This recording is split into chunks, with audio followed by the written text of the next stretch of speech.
and welcome to the National Army Museum for this week's Friday Insight.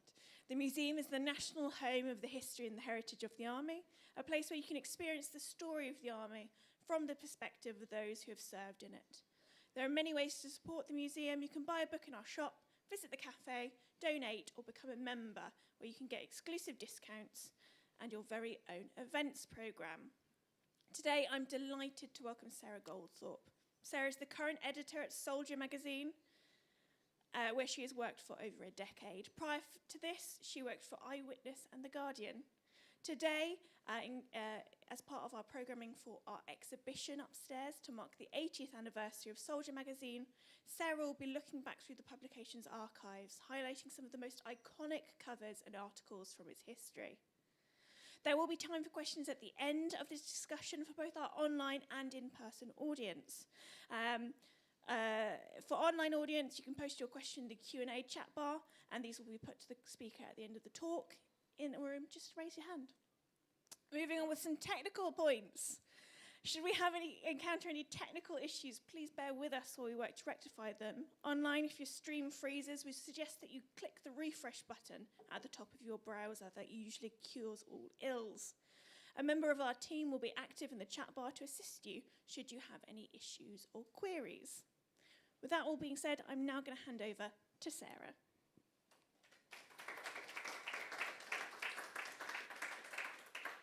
Thank you very much, and thank you for having me at the Army Museum today. I'll start by giving you a brief introduction to Soldier magazine and telling you a bit about us, and then we're just going to dive in and go on a bit of a journey through time and have a look at some of our covers and our articles. Throughout, really, the two things I want to get across today, and I hope I will get across, are to show you, firstly, how this magazine has helped the Army talk to its people, basically, and the role it's played through time in doing that in its own way. And secondly, to try and get across the historic value of what we've got in the Soldier magazine archive. You might have seen people in the room. I've left a few copies dotted around. I saw a few of you already going down memory lane, possibly. But I hope that that throughout this we can give you a sense of how much information's there for people to dig into if they want to. So Soldier magazine. It's the Army's official magazine. It started 80 years ago, towards the back end of the Second World War. It's the Army's official magazine, which means the Army owns the magazine, and it's produced and always has been produced by the Army for the Army.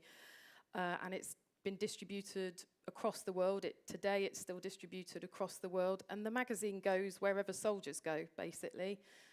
So they receive the magazine for free, and it finds its way everywhere. So that's a bit about the magazine and where it goes. As you may have seen from things around the museum, it's our 80th anniversary this year, the magazine's 80th anniversary, and there's a couple of things we've done this year as part of that. Firstly is to have the exhibition here in the museum, which I expect some of you have already been to have a look at. And the second thing we've done is to release our archive on our website for everyone to use. So that is there now as a resource for anyone, going right back to the very first magazine. And it's something anyone can just go on our website and flick through. You can download PDFs, entire magazines, specific pages. And I'm delighted that's happened because ever since I started on the magazine, I've realised what a resource we've been sitting on, really. And up until now, the only way anyone could actually come and dip into our archive was to visit our office in Aldershot. So that's worth making note of, that our archive is there for everyone now. Can I ask people in the room who knows Soldier, is familiar with Soldier, has been in Soldier maybe? Is there anyone who's featured in Soldier? No? Right, okay. That's good. At least I'm not preaching to the converted yet. A bit about me. I'm the editor. I've been on the magazine for 14 years. probably won't surprise you to know I'm the first female editor that the magazine's had in its 80-year history. And we are a team at the moment of 10 civil servants who work each month to put this magazine together. Historically, though, it was army officers who put this publication together. So when it was set up, it was done internally by serving officers. And over time, that changed, and the decision was taken to recruit journalists to produce it. And that's the situation to this day, that it's produced by journalists who are employed by the army as civil servants. And our little team basically go everywhere the army goes. So we travel to exercises, operations, short-term training teams. We have contributors from around the world, and that's the way it's been through history, that you've had a nucleus, a small team putting the magazine together, but really with people from across the service contributing. And I think you'll see that as we go through today, that it's a real team effort. And this picture's here really just to sort of underscore why the magazine exists and what it's here for. I don't know if any of you recognise where that is, but it's Penifan. Might bring back a few upsetting memories for some people, but I feel the need to show this picture at every opportunity because our photographer, Graham Main, our brilliant photographer, slogged up Penifan to get these images, and I just feel like he nearly killed himself going up there, so the least I can do is to showcase these images now and again. But really, what that shows is why we do it. It's for these guys, and the magazine plays a small but I think significant role in helping them by allowing the army to talk to them and by allowing them to talk to the army as well, which we'll see later. So it's those goals really of communicating and motivating. And that's been the same through time. And it all started here. This is our very first magazine. There is one of these floating around here. It's a reprint. It's not an original, so don't panic if you tear it or anything. But you can see an original one up in our exhibition. This was the first magazine produced in 1945 on the 19th of March. As you can see, it looks a bit different to how it does today. And it was produced under the orders of Field Marshal Montgomery, right towards the closing stages of the Second World War, just ahead of the BLA's final push across the Rhine and into Germany. And he ordered the creation of this magazine as a way to talk to the troops and rally them ahead of that final push. So what you can see on the front of the magazine here is actually a message from Monty to the troops. You can see their message from the chief. I won't read through the whole thing, and I actually don't think I could anyway there, because I can't really see it. But as you'd expect, really rousing words there. He says, "By no possible conceivable chance can Germany win this war. We have entered the ring for the last round." The magazine was edited, this first magazine, by Colonel Sean Fielding and a team of officers. He went on to edit Tatler and other publications, and it was originally produced on some of the presses in Germany that had previously been used by the Nazis. So that is an iconic cover for us. And just weeks after this, in possibly the second or third issue after this first issue, another memorable moment for the magazine was the publication of the very first images that were seen from the Bergen-Belsen concentration camp. So it was actually soldier magazine photographers who were the first photographers into that place. And the pictures, for obvious reasons, I've decided not to show on this presentation, but you can go in and look at that, and the pictures you see in that soldier magazine were actually some of the first ones that the world saw of what had been happening inside that concentration camp. So, yeah, another important moment in the magazine's history.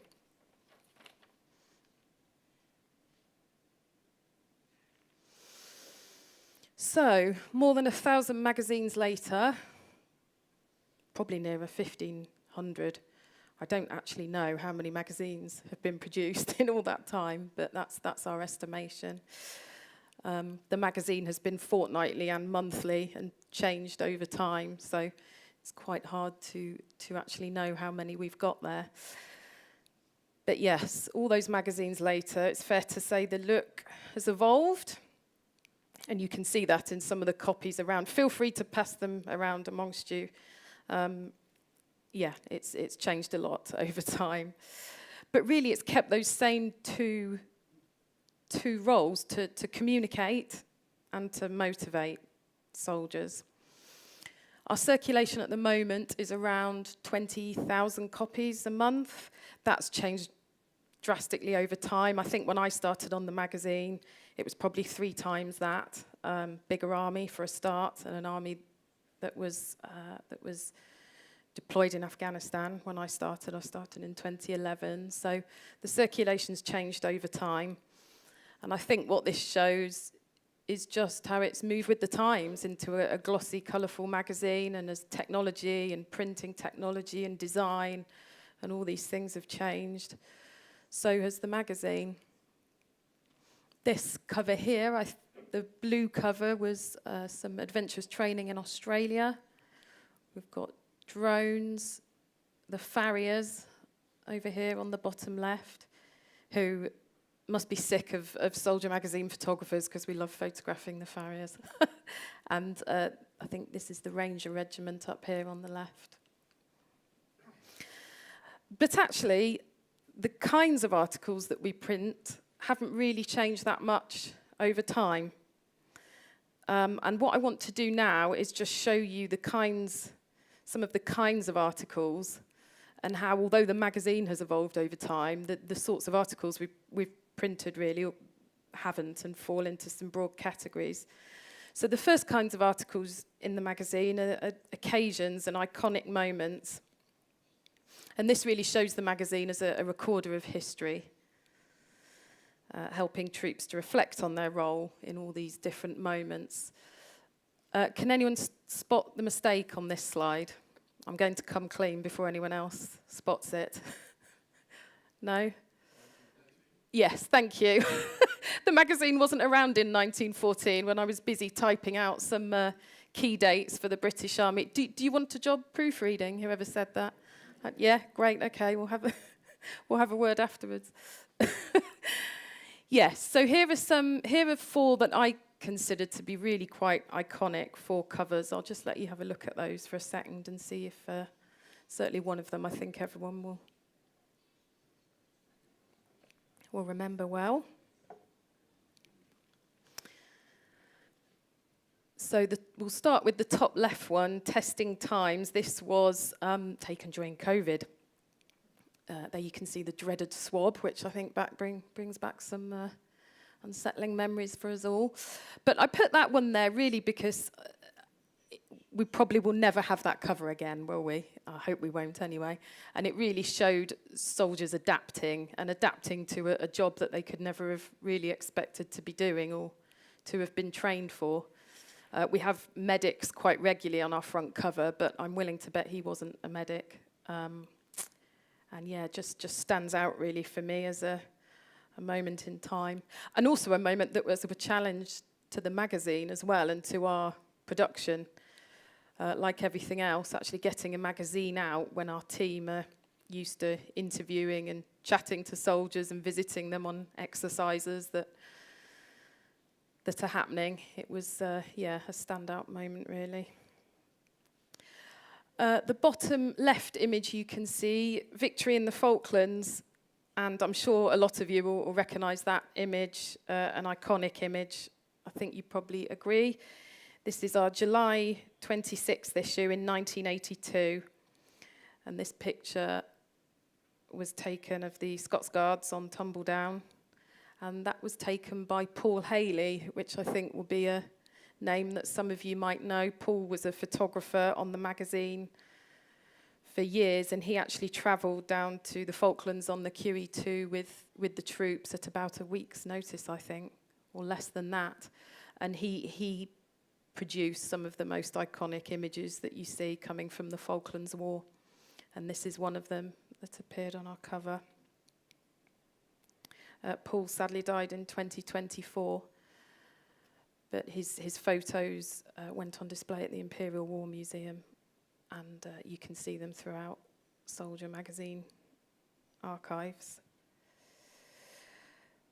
And I think the power of an image like that, it has a ripple effect, I think. And actually, I was reading some tributes to Paul after he died, and there was a comment that stood out for me from someone who said, "It was this very photo that made me realise at age 11 how much I wanted to be a soldier in the British Army. In that photo, I saw bravery, determination, brotherhood." Which I thought was just a great summary, really, of the power that some of these cover images can have.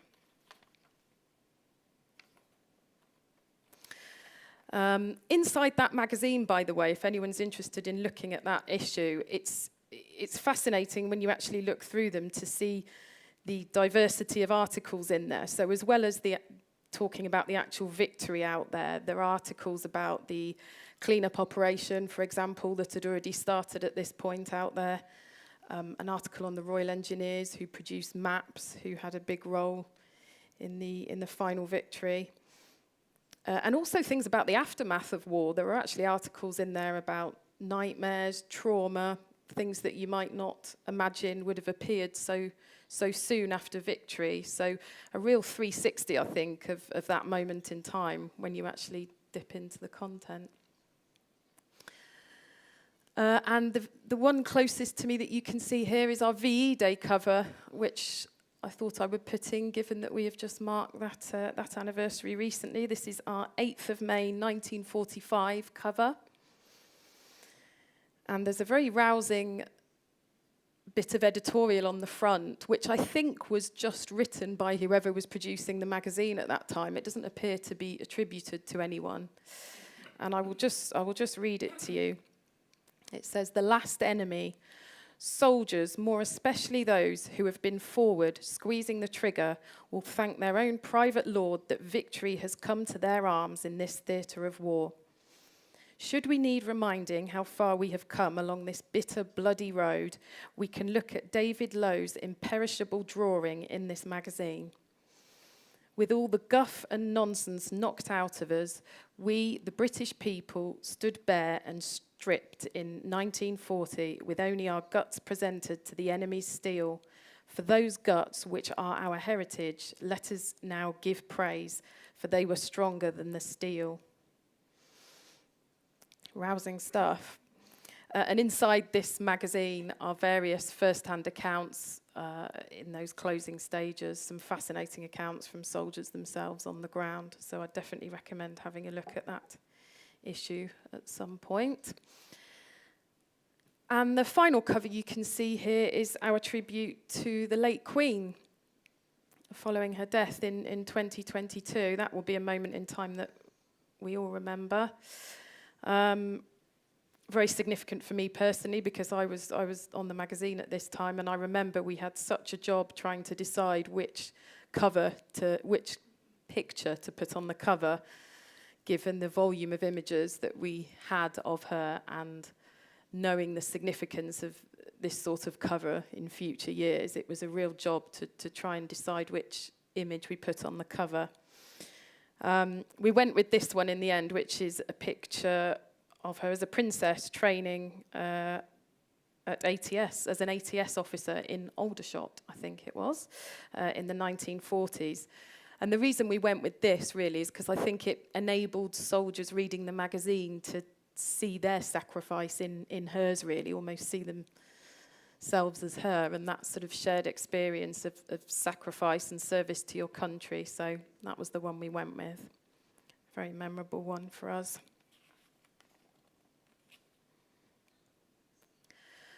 Speaking about the late Queen, this was a very memorable moment in our magazine's history. On our 50th anniversary, we actually received a letter from the Queen, which I'll just let you all have a look at if people can see it.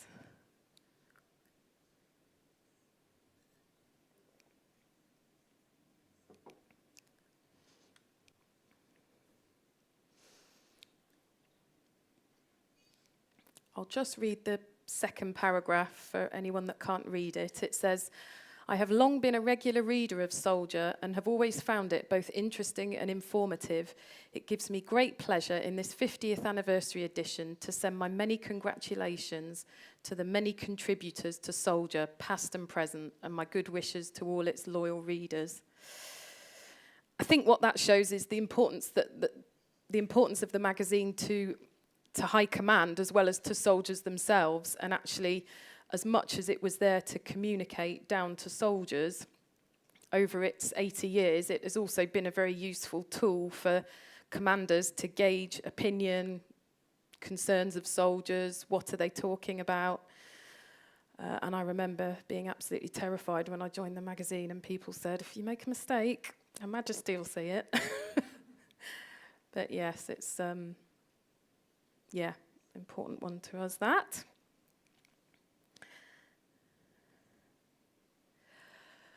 But I think actually, as well as the iconic articles, the sort of articles you'd expect to see on the front of the Army's official magazine, I think it's actually some of the behind-the-scenes moments where the magazine has done some of its most exciting work for the Army, and also where I think it records a really unique history for the Army, with pictures, articles, interviews. Here are some images that were taken behind the scenes at Woolwich Barracks on the day of the Queen's funeral. And the sort of images that you might not really have been seeing in mainstream media at that time, but which I think really show behind-the-scenes realities of soldiering and actually what life is like in those quiet moments, those downtime moments, in those moments of boredom. And these are some of the moments that really impact day-to-day life, I think, for soldiers. And I think they're particularly interesting articles for historians or anyone with an interest in history, because what I think these sorts of articles in the magazine show is almost a new perspective, or the opportunity to give you a new history on a particular sort of event. These are taken recently, but you go through the whole archive and there's lots of these behind-the-scenes type articles that I think are worth dipping into. Another one, just from memory of my time on the magazine, was the stuff going on inside Camp Bastion when the Army was in Afghanistan, what day-to-day life was like in there. So yeah, love those images.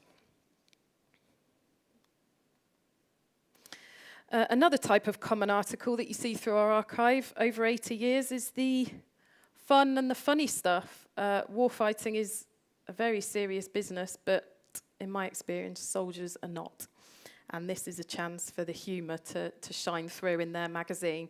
And you see that in every single issue. I don't think I've ever seen an issue where the soldier humour doesn't come through. And this is the really fun stuff to dip into, I think. And you've also seen how humour has changed over time as well. So here, what have we got up here? We've got some cartoons through the years, lots of cartoons. Don't know if you can read this one on the top left. It says, "Next patient's the drill sergeant, sir. That's right, the one who yelled at you for walking across his square."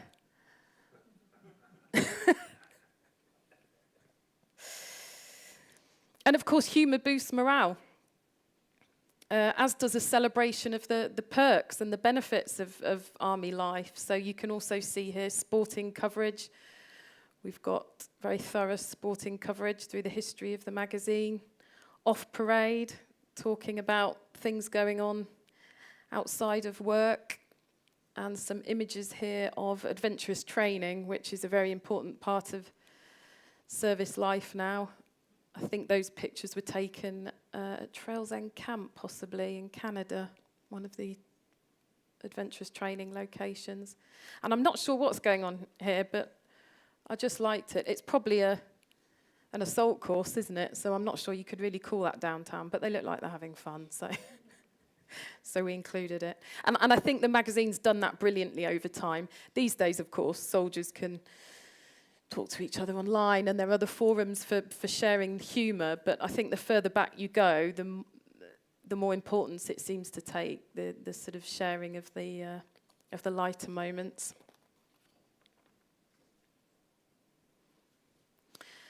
Another sort of article you see a lot in the magazine are articles about the home front and family life.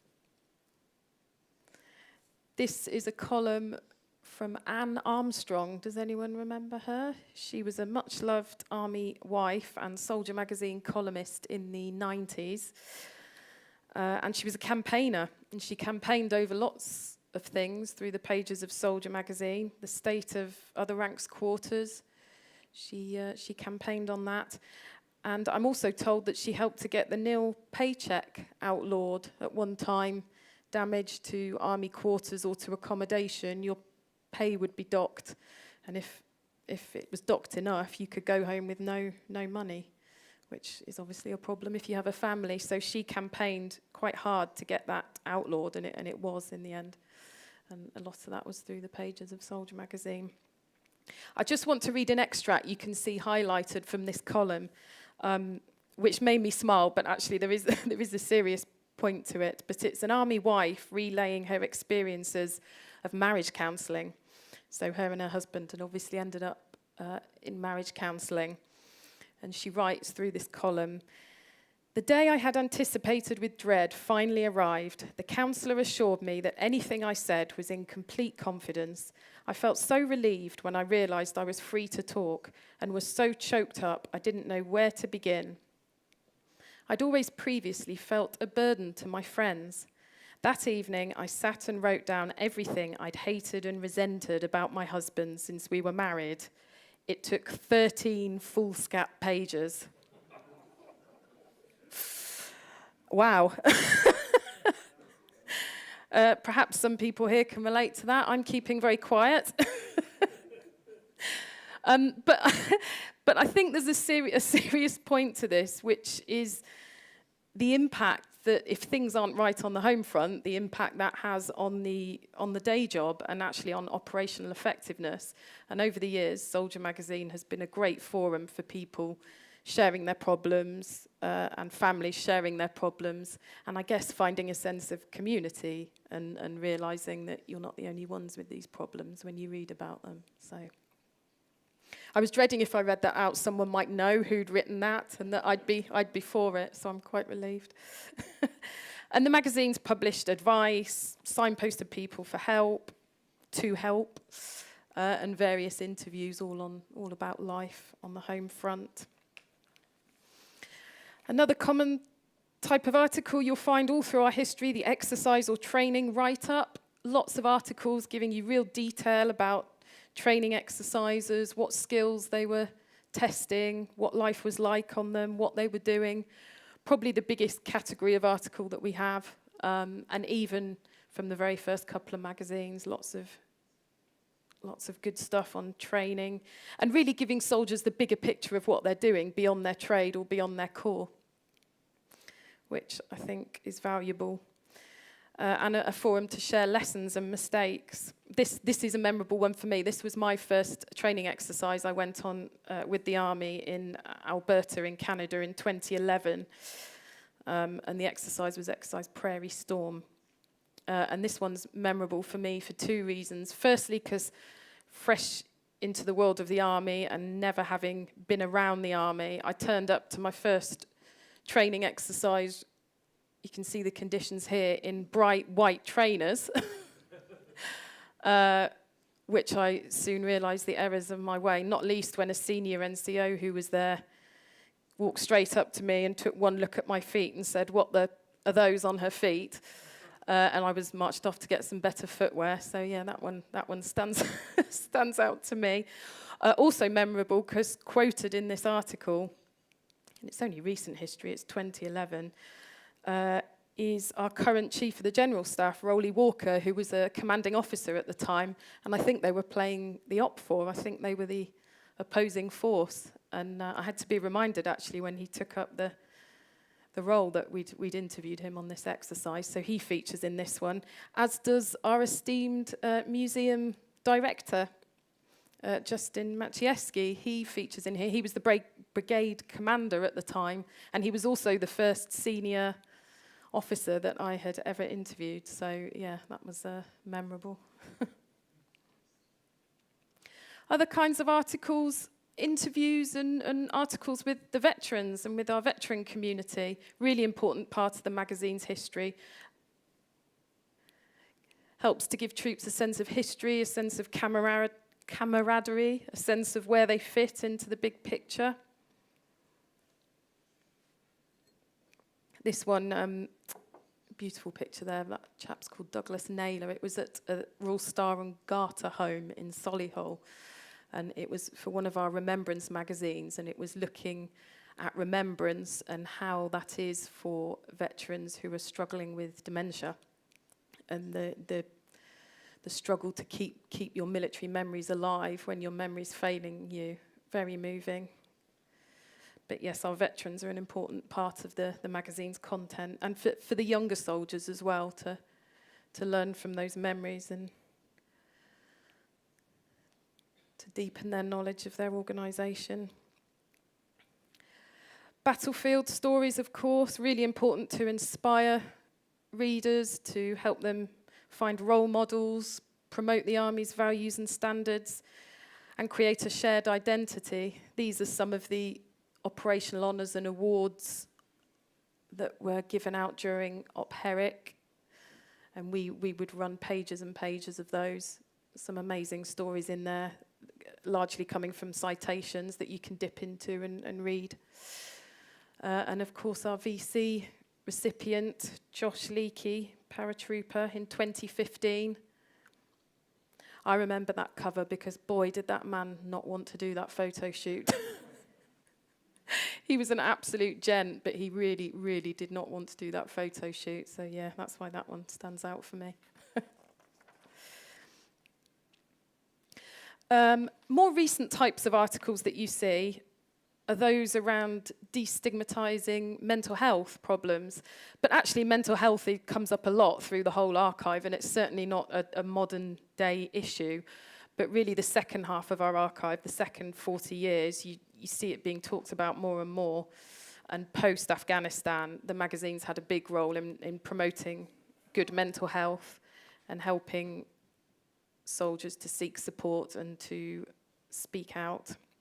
The magazine works with Army health teams, charities, to try and signpost and encourage. And I've had some amazing letters, particularly towards the end of Op Herrick, from soldiers saying, oh, I read an interview with this chap about mental health, or I read this interview and it made me go and get help, and thank you, basically, and how important that had been. So that's one area where the magazine feels like it's helped. Letters pages. There have been letters on Soldier magazine's pages from, I think, the second ever issue. So there have always been letters, and these come from the soldiers, expressing opinions, asking questions. And it's a two-way process, really. It's a great forum for soldiers to get things off their chests, find if other people feel the same. But it's also, over the years, been useful to the chain of command as well for gauging opinion and finding out how things have fallen and how policies are landing and that sort of thing. This little pie chart we used to do, which summarises by topic the things we've been getting letters about. The data from that, the Army definitely used. I showed one letters page there, which is from Afghanistan, left cold by our kit. There was a lot of letters, as you'd expect on any period of operations, about kit and equipment. And what was great is the letters that we printed, they appear with responses from the chain of command, so from Army headquarters. I think back when Army officers were editing the magazine, they probably provided the responses, but we're obviously a team of civil servants. The letters go to Army headquarters and they provide responses. And that's really important because there's a lot of places where soldiers can let off steam or complain, but actually by doing it in the Army magazine, the Army gets the right of reply and they get to put them straight on what's happening or offer reassurance. I chose this one because this is actually our readers pointing out a dreadful error that we made in one of our articles about Apache, where we referred to RAF Middle Wallop and RAF Wattisham. Nearly cost me my job, that one. One of the responses made me laugh. Congratulations on winning the prestigious... Oh, that was about an award we won. But RAF Middle Wallop and RAF Wattisham, I think not. You may well be the Apache's next target. So that that puts us in our place. And yeah, we learnt then not to annoy the people with the Hellfire missiles.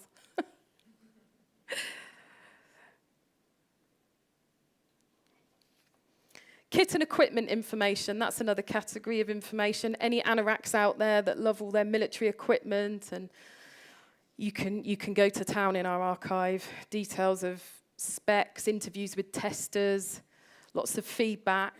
That's quite interesting. If you're tracking the history of a piece of equipment, you can go into the corresponding soldier magazines and find out weeks, months, years later how it had landed, really, and how it was working and what people had to say about it.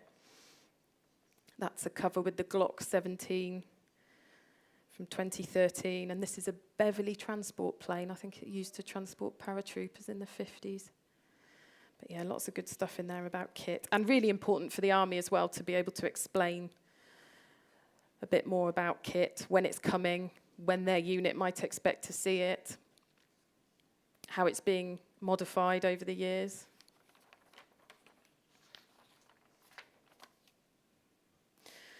So those are some of the categories of articles. I probably could have gone on for another half hour, but I think all these articles through history, printed and circulated right down to the front, I think really what they've done is help soldier tell the Army's story in painstaking detail. And that's one thing I wanted to get across today. The amount of detail in this archive over 80 years is remarkable. And I can't really think of any topic you could be researching about the Army in the last 80 years where Soldier magazine wouldn't be able to enhance that research. And overall, I think it stayed true to Monty's original vision, albeit in a very different format. My view is it's a small magazine. It's had quite a big impact over the years. And I thought I'd end on something light. These are our April Fool's Day articles, which again, I don't know if anyone has ever seen or anyone remembers, but they became notorious, really, and they didn't win as many friends in the MOD press office either. But these are articles we used to run on April Fool's Day, and I don't know when it started, and they were basically just false articles. And so we had one year about paras jumping from Concorde. We had another one about bear skins and that they continued to grow as troops wore them on parade and how they had to be shaved. You wouldn't believe it, but plenty of people fell for them. This is one that I remember from my time from 2011, and it was about the ranks being made gender neutral, removing man, basically, from things like guardsmen, craftsmen. Now, I put this one here because, who knows, will fiction meet truth? It remains to be seen, but as you can imagine at the time, plenty of letters and plenty of comments and plenty of phone calls from national newspapers that then got us in the bad books with the powers that be. But yes, a bit of fun and a nod again to the soldier sense of humour. That particular feature of Soldier magazine ran its course a few years ago. We decided to stop those. It sort of felt a bit out of touch in an age of misinformation. And also, we were just running out of good ideas. We felt like we'd done them all. So to finish, please explore. The archive's open. This is our website. If you go on there, you can find all of these issues.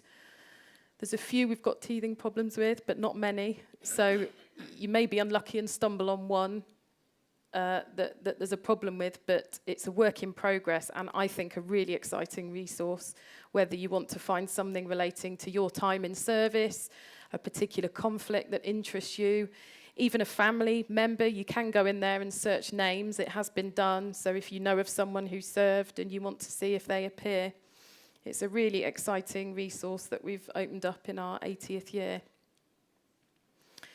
So yes, I hope I've shown you how the magazine has supported soldiers and to and recorded history.